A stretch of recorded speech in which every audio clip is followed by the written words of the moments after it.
Well, hey, good morning, possibly afternoon, maybe it's an evening. It could be tomorrow. I feel like I have that every single time. I need a new intro, a new introductory line. Anyways, you know what it is. It's Tuesdays, maturing in the prophetic, growing in the Lord. I have my buddy Stephen Alls with me today. It's going to be fun. It's going to be good. As you're coming on, hey, let me know where you're watching from and let me know how you're doing. Let's go.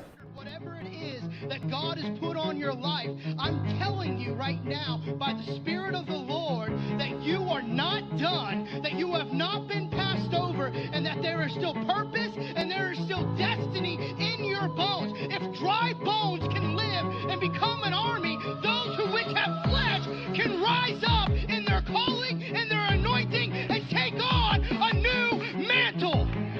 Most people are too busy complaining about in the position of where they're at, but it's the pressure that makes the diamond. It's the friction and being uncomfortable and the constant irritation that creates the pearl. I'd hate to be a pearl inside of a clam. Like constantly just, I'm agitated all the time. Oh, wait, now I'm a pearl. Clam, oyster, whatever. I ate SpongeBob. I don't know. But I do know that God wants to bring breakthrough in this hour. Well, hey, welcome back. Let me know if you are able to hear, if you're able to see. I saw a comment there that there's an issue with video. There looks like there's an issue with video. Hold on one moment while we experience technical difficulties. Let me try this.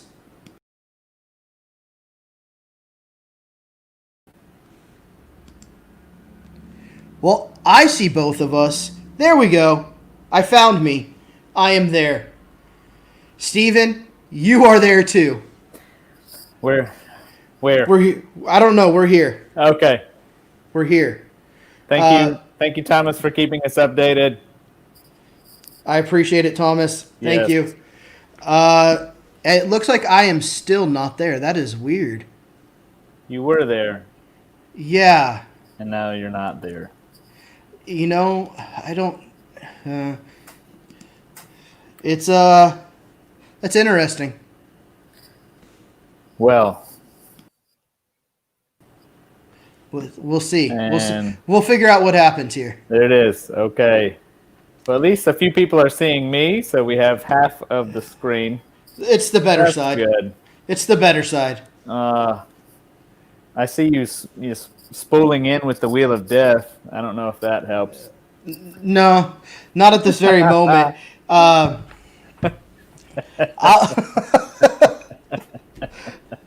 do what I can. This is fun. It is. Somehow, you know what it is? It's from being with Brad this morning. Well, I mean, I was going to tell you, you've actually had fairly good success with me so far. I have been known to be a human EMP. So typically at church, if I'm speaking, the video or something will go wrong with the computer, with the camera, with something. So maybe it was your grace in the technology area that made us last this long. I'd like to think that when I come into interaction with technology, that it knows who I represent, it knows who I am, and it has some type of reverential knowledge. Right. However, that does not appear to be the case at this point in time. No, there's a warring between the one that has a technology grace and the one that breaks stuff. Yeah, there clearly So is an issue. But what do you do when that happens? The show must go on. I do whatever you want to do, pal. So you tell me. The show must go on, Stephen. It must go on. All right. Well, where would you like the show to go today, buddy? I'd like there to be video, but, I do what I can. So, man. Yeah. But it's here. It's funny. I literally just got done with a phone call about how I can help you do this and I can help you. I know all about video and stuff like Yes. that. I And imagine. then the Lord goes, "Do you now?" Yep. That sounds about right, man. That sounds about right. I mean, but the the humor part of it is if I just said the enemy's attacking this broadcast, everybody pray, my views would go up. Yes. Everyone, please pray for us whether the video is working perfectly or not. Yeah, Let's just do that instead. exactly. So you kind of go with it and see what happens, and we just go, yes, God, all right, Lord. Absolutely. I do love the picture of your face with like the amplifying graphic is pretty cool though. So I'll just fixate on that for a while and we'll be fine. I think so. And while that's happening, I mean, I'm still trying to figure out the technical difficulty Sure. in the midst of this. I don't know what it is quite yet because everything worked fine the other day. And it'll probably work great right after this broadcast too. No, I got it. But that's sometimes you just got to go with it. You got to roll Yeah. with those punches. So Let's do it. let's do it. Okay. So I think really it's like, let's ask this question. I think Okay. this is a great question. If you have questions in the chat, just type them in there. That always helps us out. But this is the question I would ask right now. What do you like in the midst of this? What do you feel like the Lord is doing with the body? Not me not having video, because then we could say the Lord's hiding us. But what I mean by that is, like, on looking at and the funny part in North America, what is the Lord doing with the body of Christ in North America? Because we have to remember that what we see on the news is not global. Right. Well, I obviously have a lot of stuff on this because I think it's revealing where we really are. There, whenever things don't go the way that people plan for them to go, or society plans for it to go, then you lose your lifelines. You lose the things that you've depended on. It gives you a quick litmus test or cross section of how much have you been relying on the Lord and how much have you been relying on familiarity or dependability or some of your own strengths or talents to get you through, even in areas where you maybe told people that you were walking in faith. Right? Because what happens is all of our lifelines get taken away. All of the straws that we grab at, when we go into a free fall, it's natural on your way down to grab at everything that looks like it could break your fall, right? And we try to reach out and we try to sustain ourselves with this thing. And it's like in the jungle, what was it, Tarzan or those kind of guys in the movies where they'd go to jump on a vine, and they'd pull the vine and it would either not be attached to anything or it would be a snake or whatever, and then they'd have to reach for a different vine. And I think we're getting a quick cross-section or a picture of how many times we've searched and tried to hold on to something other than the true vine. Right. And so what ends up happening is we try these different things. There's a chaos of voices that will tell you the Lord's happy, the Lord's mad, the Lord's sad, the Lord is angry, the Lord is joyful, the Lord is deliriously awesome, the Lord is judging us, the Lord is vindicating us, the Lord is imprisoning us. And if you're not careful, you will end up getting really confused about the nature and heart of God. I agree. Right? And so I mentioned this, I think I mentioned this to you before, but one of the times when I was reading through the Proverbs, you get to that place and it talks about safety being in a multitude of counselors. And so the Lord, when I was reading it one day, he asked me this question. He said, do you want to know another reason why there is safety in a multitude of counselors? And I was like, oh boy, here we go. And he said, sometimes you will get enough people together that tell you conflicting things that you'll have to actually come find out what I say about it. Huh. Now, do you think the Lord actually, I feel like I already know the answer to this. Do you think the Lord like just allows that though, just so that people will search him out? Oh, absolutely, man. It's the same. We're seeing a little bit of what it was like in Jeremiah's day. Can you imagine Jeremiah for like 23 years?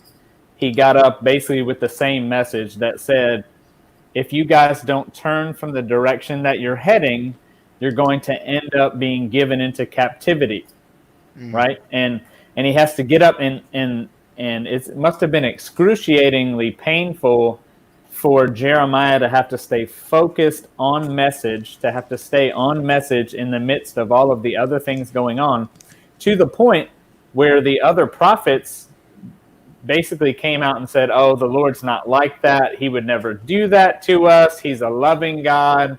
How can a loving father do something like that? And they start telling people what they want to hear, right? Without, whether they realize it or not, they go into people pleasing, which is one of those things that we know is happening during this time. People that have itching ears, they're going to want to hear something specific, and there's going to be a pressure to have that thing, come about or spoken with the way that they want to hear it.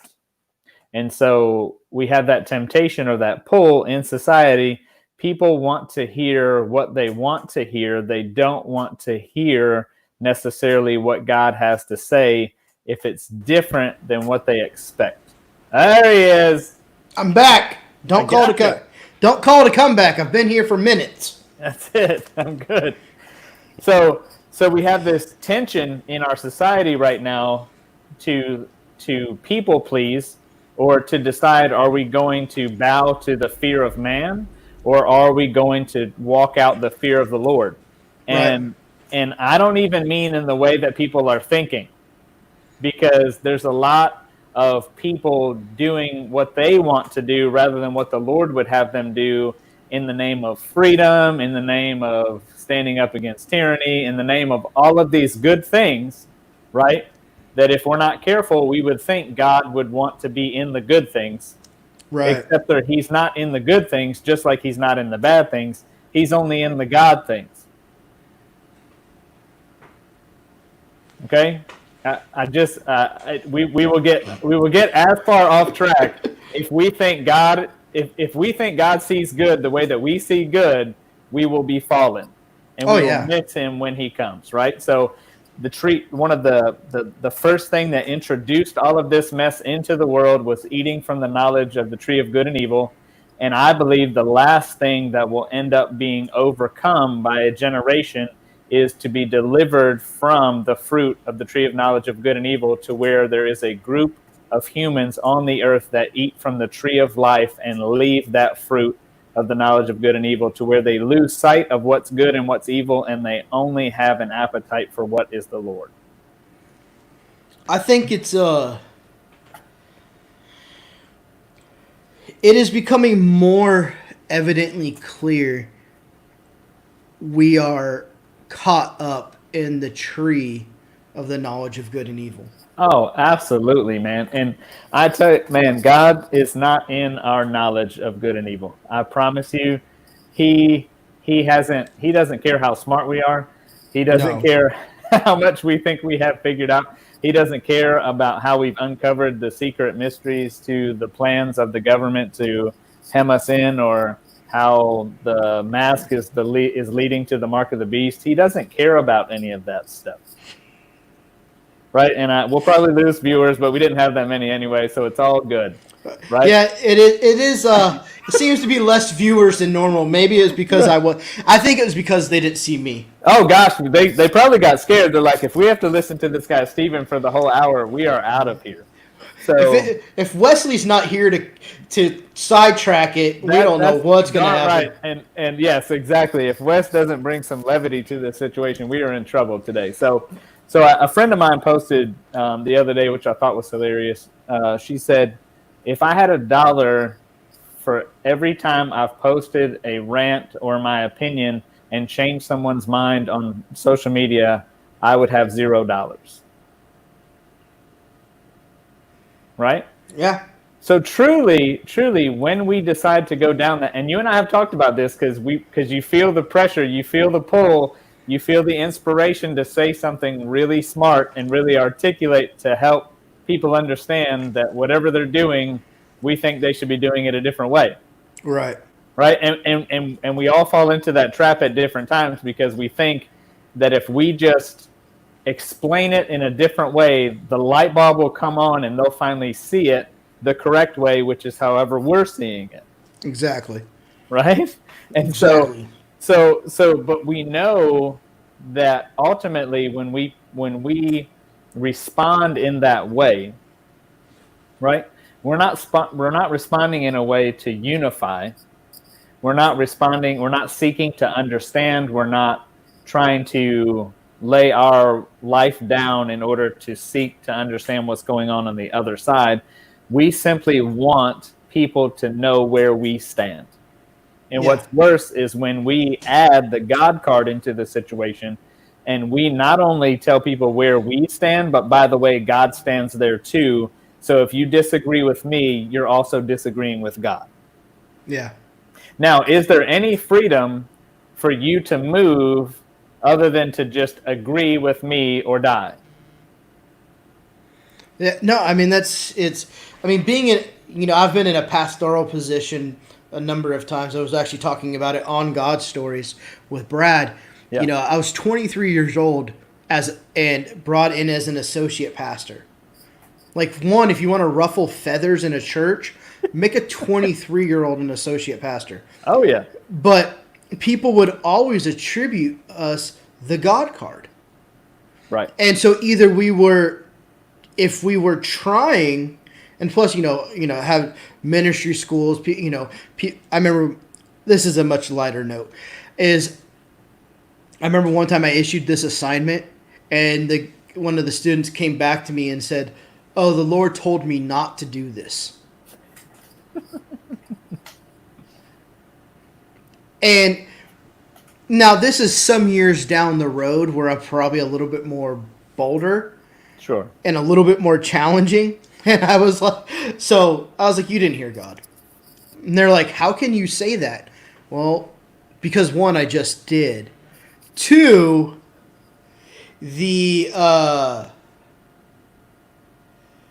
when you think about it, I asked you to do something as an assignment, a part of a ministry school, and so therefore, under that, you've submitted yourself to my leadership. And I'm not asking you to do something that's sinning. So why would God tell you to disobey your leadership in this regard?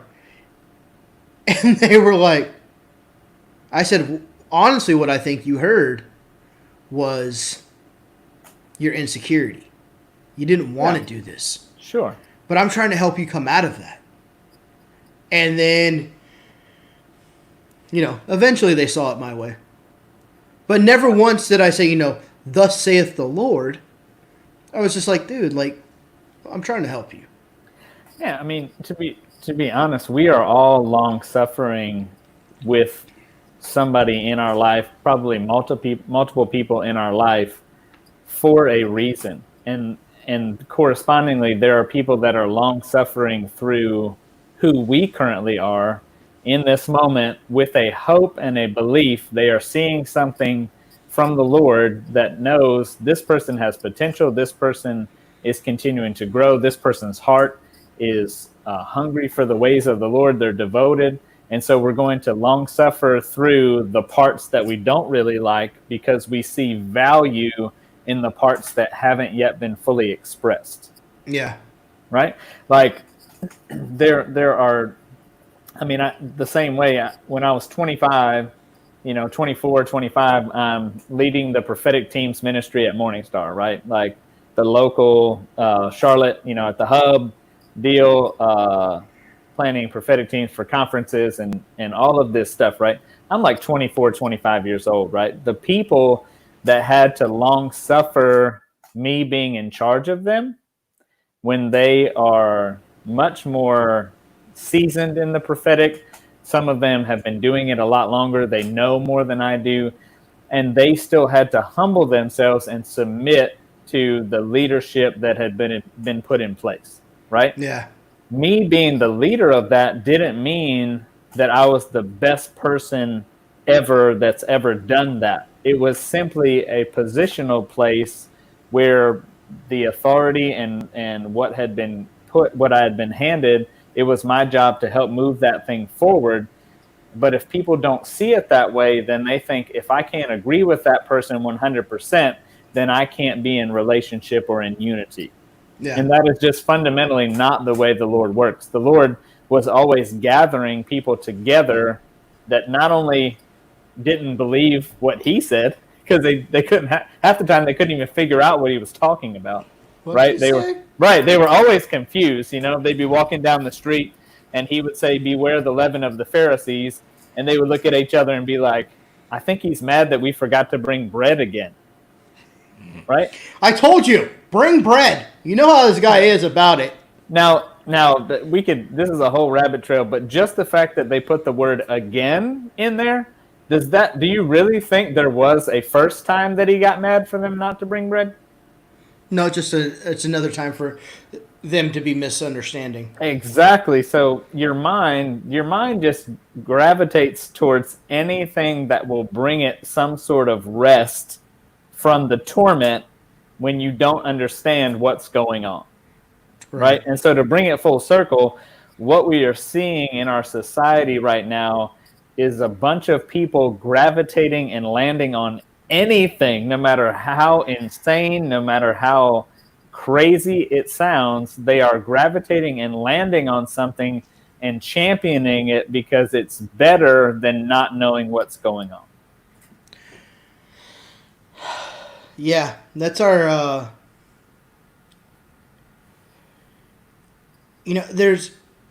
because we live in this day and age where we feel this necessity to understand. Sure. To understand, what's being done, and so on and so forth. This information age, and there's it's, I remember growing up and it'd just be like, you don't need to know what's going on. Like I remember my mom going, you don't need to understand. This is grown folk business. Because I said so. You do as I say, not as I do. But it's why? Yeah, but why, boy? And that the Lord is so gracious with us in this season. Oh gosh. And we're trying to grab a hold of, why it's happening. Where I would propose ask the question like this: God, what are you doing right now? Just what are you and not even on a global scale. Just what is he doing? Right. Just for relational sake. And that was something that we were, Brad and I were talking about, was just asking the Lord, how's he doing? What is he up to? And I think you would be surprised at the answer. I think you'd find yourself really shocked by what the Lord says. And especially if you're free from religious forms of thinking. Oh, absolutely. I mean, if you can, or he'll say something to break you free of religious forms of thinking. One of the two. No, I mean that's absolutely true. Have you ever had a moment with the Lord and truly been able to walk away saying he's worried about what's happening, or he's anxious about the outcome of what's happening, or he's not sure exactly what he's going to do next?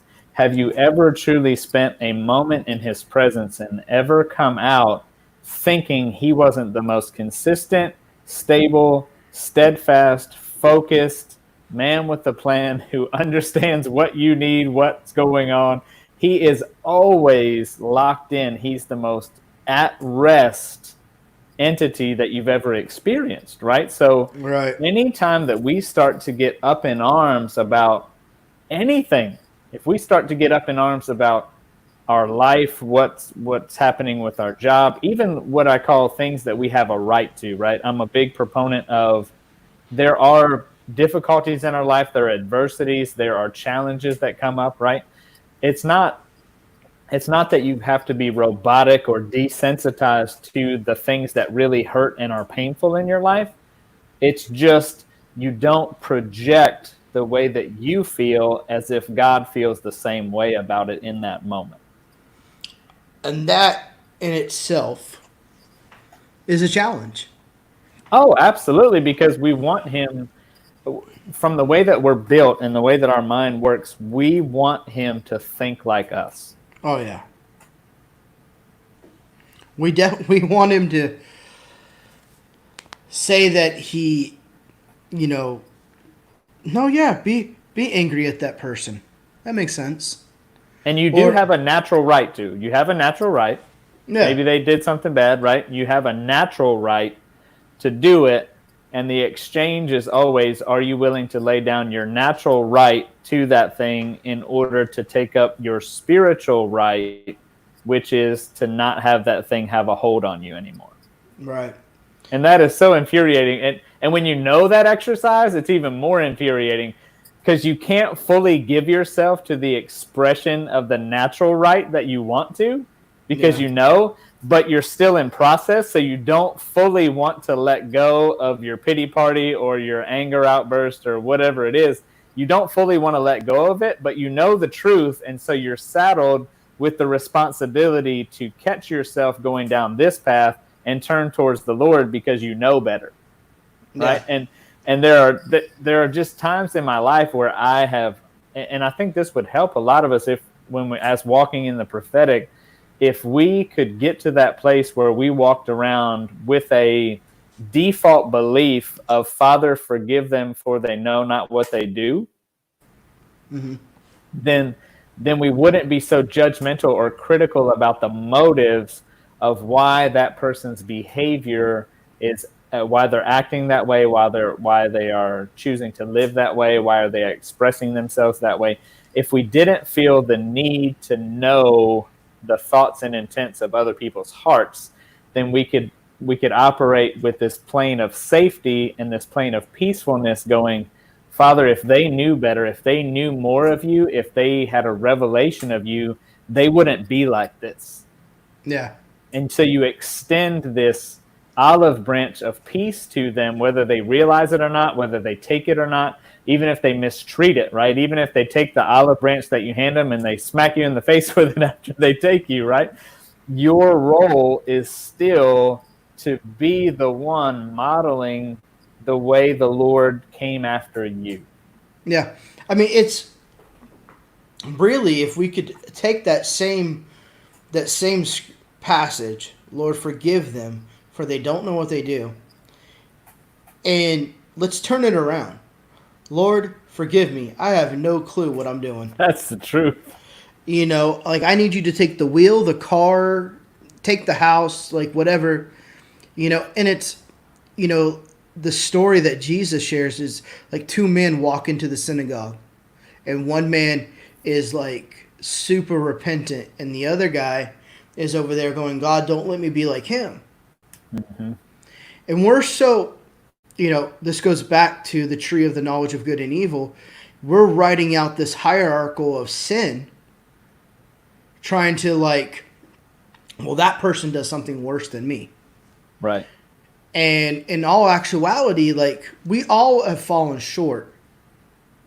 We have all fallen short. And now there's different consequences for the things that we've done, in the earthly sense, but in the spiritual sense, all sin equals death. Yeah. And in one way or another, it all comes back to all sin equals death. And when we can begin to see that the fact that the Lord's mercy towards us as individuals has superseded our own stupidity. I love it. Larry Randolph is, God has factored our stupidity into the equation. Yes, thank God. Which has become one of my favorite quotes on the planet. And so it's when we could begin to realize that like the Lord's super forgiving and merciful towards us and made it so that we ourselves are not walking through with the weight and guilt and the shame of everything else that we've done, whether it was 20 minutes ago, 20 seconds ago, or 20 years ago, and he's allowing us to walk liberated through life. And God has pursued us to bring, like God is, even as you're listening right now, I am sure people are hearing different things like in their mind. Well, what about this? What about that? And the Lord is, the reason why that's coming up is because the Lord's going to break that shackle off of you. But as he's done that for others, it's time for you to do that. Or as he's done that for you, it's time for you to do it for others. And that was one of the things, like, you know, and I don't know if I've ever even shared with you, Stephen, but like when I got to talk to my father for the first time in over 20 years, and he's on the other line weeping because he felt so guilty for us not having a relationship. Right. And me going and saying, Dad. First of all, me calling him Dad. Yeah. Secondly, saying, I forgive you. I am who I am in every positive sense because of you. My dad was a Pentecostal believer, a Pentecostal minister. Mm-hmm. I was the opposite growing up. But not just that, but so when he's sitting there unconscious on his deathbed, and I remember sitting there for hours when I got the phone call that I needed to call him. And I sat there staring at my phone for 6 hours, literally for like 6 hours. What do I say to this guy that I've only had 4 or 5 years of relationship with in my life that is about to pass on? Yeah. And the only thing, it finally came to me, and I literally sat there for hours at the edge of my bed trying to figure it out with a mixture of emotions.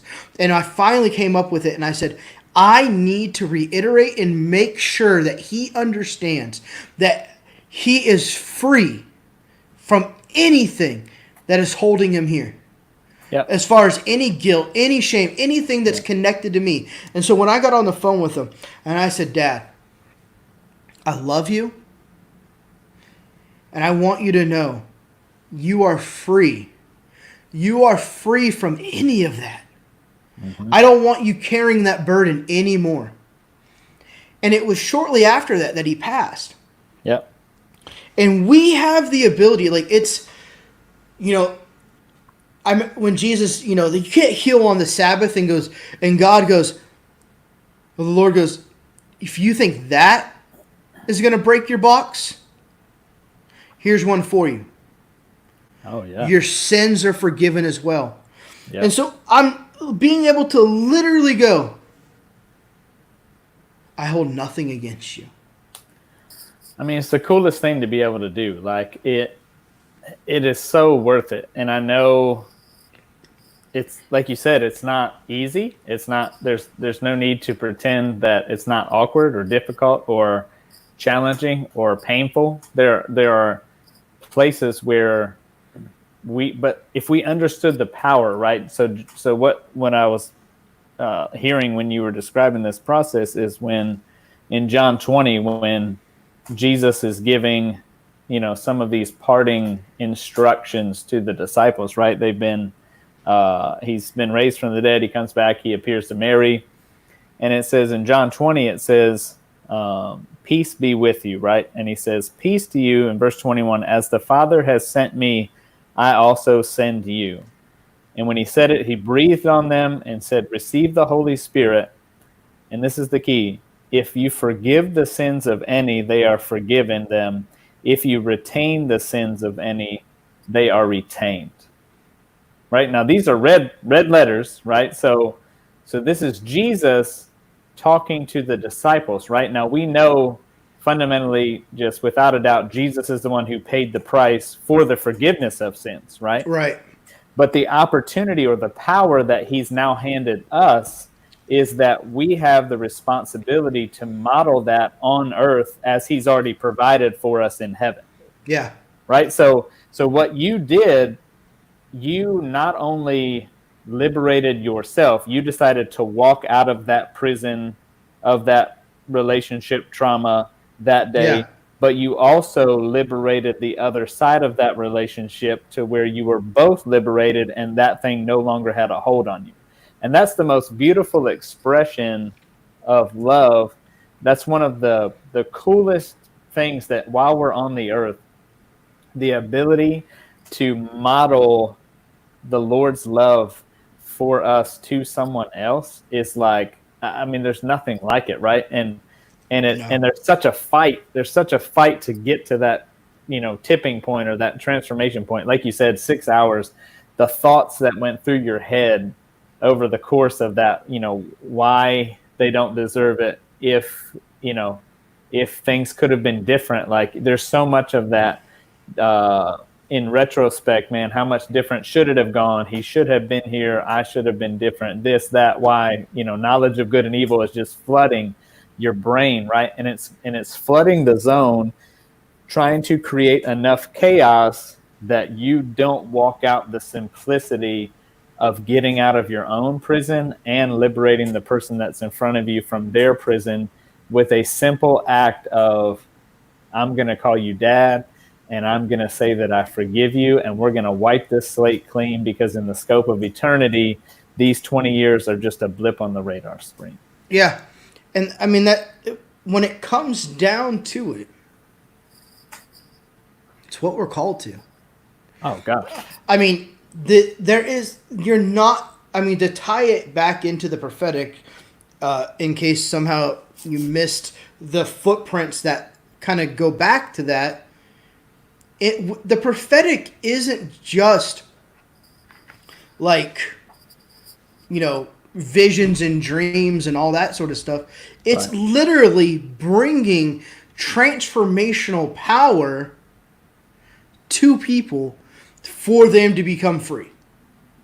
Absolutely. It's being able to speak into that situation the words of the Lord, and it doesn't always necessarily have to come by some external source.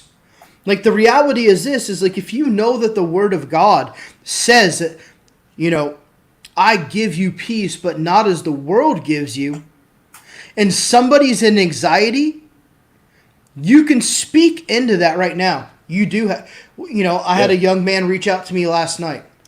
I feel like these anxiety attacks are killing me. Mm-hmm. And I just said, he has you. Yeah. He's right there with you right now. And he's literally telling me, I feel like God's given up on me, and I just reiterated it. I said, stop believing the lies. And if he didn't give up on Adam and Eve, he is definitely not given up on you. Mm-hmm. That is the most prophetic thing that I could tell him right now. Oh, absolutely. Because you're revealing, his grace, you're testifying of Jesus. Like that. Yeah. That is the spirit of prophecy. Is not just pulling out dates and babies' names and it's a boy or a girl, or whatever it is. It's being able to speak his heart and reveal his heart in any form, fashion, experience, time, season that person needs. And if he's walking with you and you're walking in relationship with him, that no matter who comes in your path, there's nothing that you don't have an answer to. Yeah. Right. But it's our religious traditions and the way that the religious spirit would try to twist this thing and isolate us and desensitize us and all of that. It makes us feel like we still need something in order to be able to accomplish what the Lord has already said to accomplish. Right. Yeah. Now, let me ask you this: as a good father, would he ask you to do something you do not have the capability to do?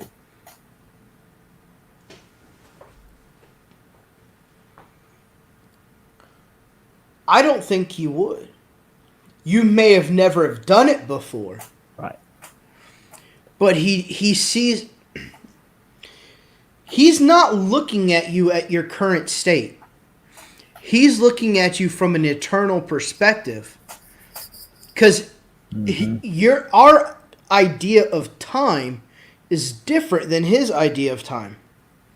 And so how he's looking at us is from the eternal timeline not our life experiential Chronos timeline. Oh man, I mean, you said something really profound there that I want to make sure everybody caught. Is I want to make sure I caught it too. What did I say? if you've never done something, do you know you can't do it? Yeah. No. Yeah, you don't know. You can't say that you can't do it if you've never tried it. So when he says, "As I have loved you, so love one another," Right. if he's giving that instruction, then because he's a good father, he's not giving you a bar to hit that you can't possibly reach. The response to that is not to have to beg and plead for the Lord to give you the ability to love so that you can love the thing that's in front of you. Right. It's, Lord, show me how to unlock what you've already placed inside of me so that I have the capacity to love the way that you first loved me. Yeah. Right. So it's not a capacity issue. It's an awareness issue.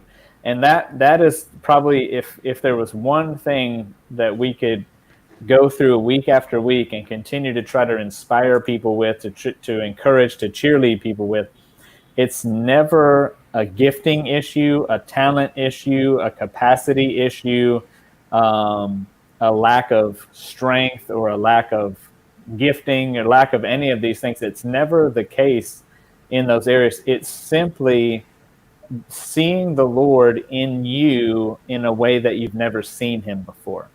Yeah. And as soon as you capture that, the enemy knows it's over.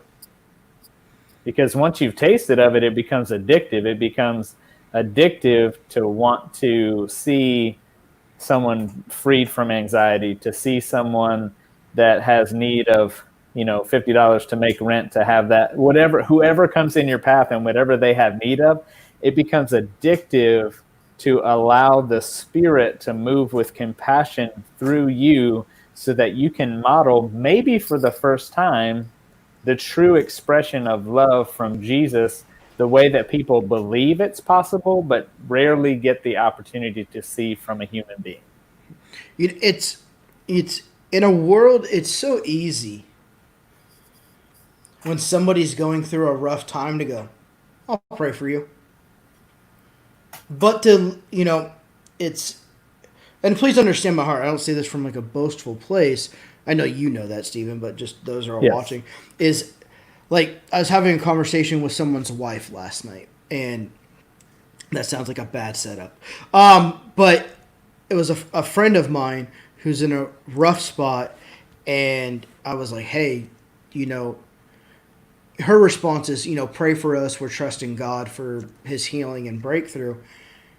And my response is, do you have groceries? Right. Do you need money?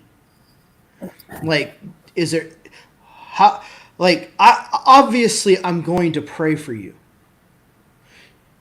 Practically, what do you need? Exactly. Because, like, I want to make sure you and the kids are eating.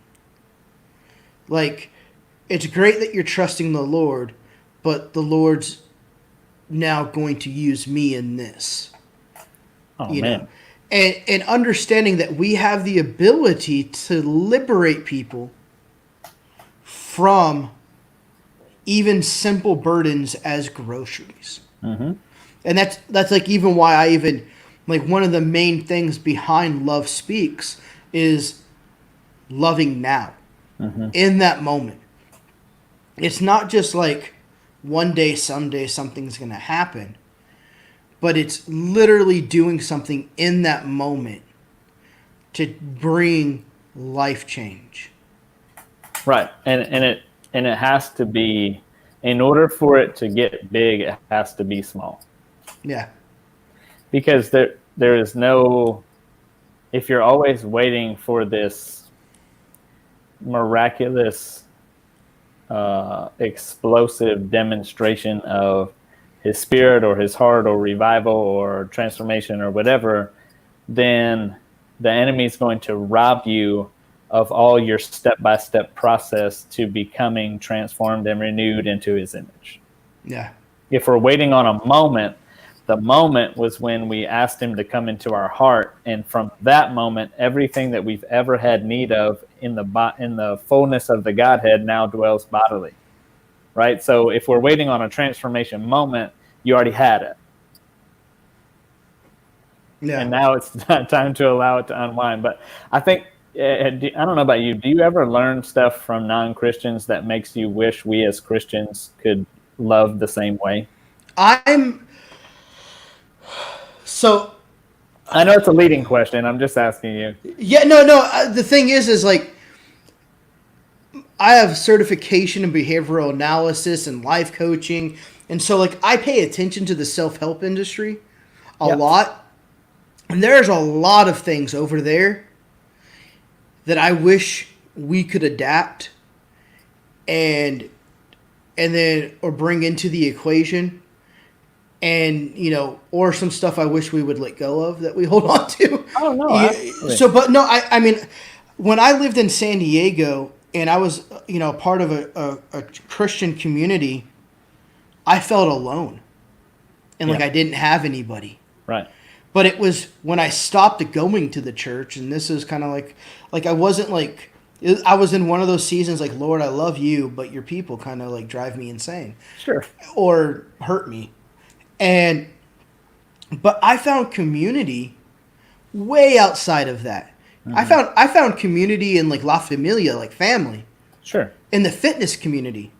Yeah. Which like, I mean, it just seems kind of ironic, but I found it there, but it taught me real family. Yes. So I get it. Like, there are things outside of that, and I know we got to wrap up soon because it's literally meeting to meeting today. Well, I've got a story for you from San Diego. So I don't know if you saw this one, but this is so cool, and I don't want to politicize it and get into the details of it. But basically, a barista was trying to do his job under the current limitations that exist in California, right? And so a customer came in that did not want to operate by those provisions. And so when he said, basically, you can't be in the lobby, you could go through the drive-thru, or you could order carry out or delivery. There's other options, but I'm not allowed to serve you this way, right? Then she flipped out. She cussed him out. She made a scene. She took his picture, and then she tried to shame him on Facebook, right? Right, which is just a great way to make your point about how, you should be able to live free from oppression, right? But here's what happened. And this is so like the Lord, and I don't care about the politics related to it. I'm just telling you, this is what the Spirit of the Lord is like. Yeah. This guy gets put on blast on social media that he should be a despicable human being and he should be ashamed of trying to do his job. And rather than people rallying to her side, some random stranger started a GoFundMe for I heard about this. And they brought in $80,000 for him in virtual tips. Didn't he also lose his job though? Like because of political correctness? I'm not sure. I'm not sure about that part. All I know is what the enemy meant to try to shame him, to try to make him feel bad, to try to cost him something because he was just simply a messenger trying to live under hard policies and procedures during this time, right? Yep. It's just like the Lord for a stranger and this whole community of people that have never met this person to go, that's not right, and I want to bless the guy that's being cursed. Wow. Right? That is the coolest thing. Now, does one barista need $80,000? No. I hope that he uses that to, help some of his friends or whatever. Or a down payment on a house. I mean, like something. Go to college, whatever it is. But the point is, that is what, as a Christian community, right, when it says, if any one of us is caught in a trespass, restore that person in a spirit of gentleness, knowing that could be you. That's what my heart's cry is to try to cause people to lay down their rights to be mad, lay down their rights to be right, lay down all of these rights to be justified. And like the man who came I feel like we're in a season where we're like the guy that says, wanting to justify himself, he asks the Lord, well, who is my neighbor? Right? And if I could encapsulate, we started with this, we actually went full circle, amazingly enough. If I could encapsulate, We do it every time. I know the Lord finds a way. Love will find a way. So, if to encapsulate this season, I believe it is a test, like the rich young ruler that came to the Lord and said, "Hey, I've done all this. I've kept the commandments. I've done these things." And He said, "There's one thing that you still lack. The reading of the commands that love the Lord your God with all your heart, mind, soul, and strength. Love your neighbor as yourself." And wanting to justify himself, he said, "Well, who is my neighbor?" Now, we won't even get started with the fact that he's missing the first command, because the Messiah, is in front of him and he doesn't even know who he is, right? So there's no way that he's fulfilling commandment number 1. But even in commandment number 2, wanting to justify himself, he wants to know who his neighbor is, because fundamentally we want to get a passing grade while engaging in the least amount of personal responsibility or investment that we can put into it. Yeah. So he didn't want to just love all of his neighbors. He didn't want to go above and beyond. He wanted to know, what is the minimum standard that gets the check box from the Lord of fulfilling this command in my life? And right now, what I'm seeing in society is a lot of people that, thinking about themselves, thinking about how it impacts their own little sphere, we're thinking, what can we do minimally to get our approval box from the Lord, without fully having to invest in the process of loving awkwardly, in the mud, when we get messy, when it gets crazy. And instead, there's this invitation from the Spirit going, will you go above and beyond what you feel like you should have to do? Yeah. That's what it comes back to. Will you go the mile? The extra mile? Yeah. And I love moments like that, and I hate them. Oh, it's both. It's the great answer of the day of the Lord.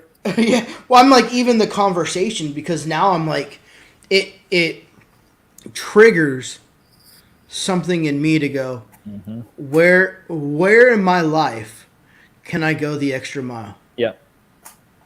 Where in my life can I go the extra mile? I'll leave you with one practical thought before I get ready to head out. And this is just random, and I'm not telling anyone else that you have to do this.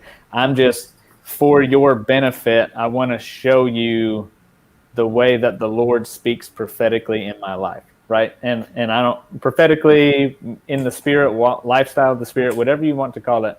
So I finished up a run the other night, Sunday night, right? And as I'm just walking, kind of cooling down for the last little while, I'm at the entrance to my subdivision, and I start looking over in like the tree line, and I notice like trash, like just like a empty water bottle, and then I go a little bit farther, and then there's like a beer can, and there's just this random stuff that's collected, where they mow the grass and the tree line comes into play, and everything just kind of gets pushed up against the tree line.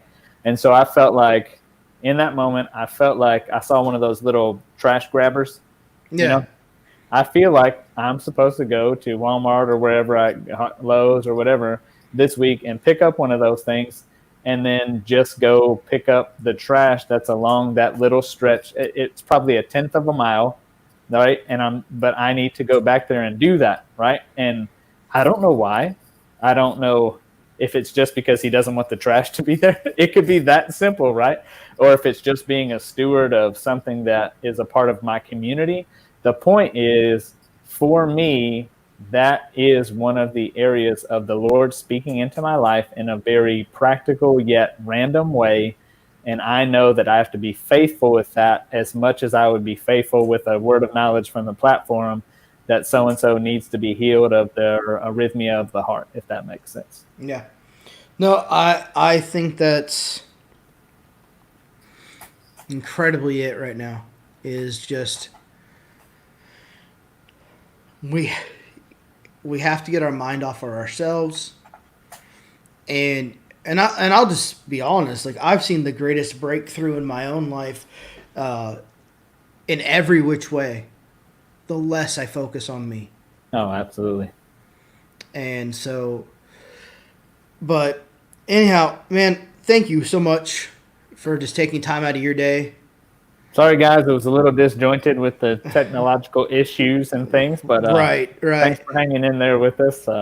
Yeah, man, I always love catching up and just bouncing off it. It is cool that the Lord is, if nothing else, it's a reminder that the Lord has people that are in different geographic regions responding and having to learn things the same way. And we are after his heart. We want to learn more about it. We want to grow together. We want to experience more. But it's in the basics and the simplicity that he's found. And it's in going above and beyond even what we have a right to stop at, which is something that I know is just a natural part of who you are. And so that's why it's cool to be able to sit here and talk about this stuff, is because I know it's not conceptual. It's something that you're doing on a daily basis. No, I mean, I try to make it my life. And I think, and I would say, I think we all should try to make it our life. Yeah. But before we get off into a whole nother conversation and keep going further, you guys have a wonderful day. If you're not following the page, follow the page. That way you get the notifications. We'll be back next Tuesday at 12 p.m. Eastern or 9 a.m. Pacific time. If you're in the middle, figure out the time because there's too many time zones. Anyways, bless you guys. Have a good day. All right, buddy. Talk to you soon, man. Bye.